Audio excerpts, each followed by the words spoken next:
In this class, we will be doing weekly journals. So this is a tutorial on how to set up your journal so that you can set these up so that they're easy for you to use and easy for me to grade all at the same time. Please let me know if you have any questions, but what you want to do is you want to start here on our home page in our class, and you want to go to My Journal. This is going to be the first place you're going to start. This is our weekly reflection journal. So you'll click on here, and then it's going to bring up our instructions. Now you can see the instructions are right here. You can open this up in another window if you'd like, so you can refer to it separately. And by clicking this, it'll bring it up in a different window so you can see all the instructions for the journal. Every week the prompt is going to be identical, so you don't need to necessarily refer to these once you have the instructions down. But make sure you read through this and give yourself some time to think about your journal entries before you go to do them, because the point is to reflect on our course content, not just regurgitate. So if we come back here to our journal, what you're going to do is you'll see over here is that this is your name. And this is that I'm a student right here, but it'll have your individual name there. It'll have the grade, and every week I will update this point value here to reflect the number of journals that should be turned in by now. And you're going to create every entry within the same journal. So to start, you want to click here to create journal entry.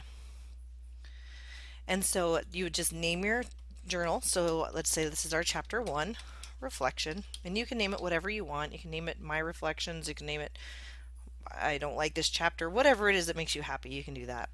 And then you can say this is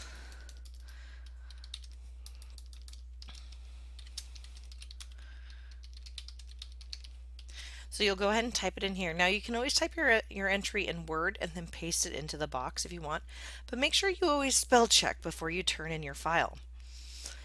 Don't attach entries if you can. It's much easier for me to grade it in the body of the text here.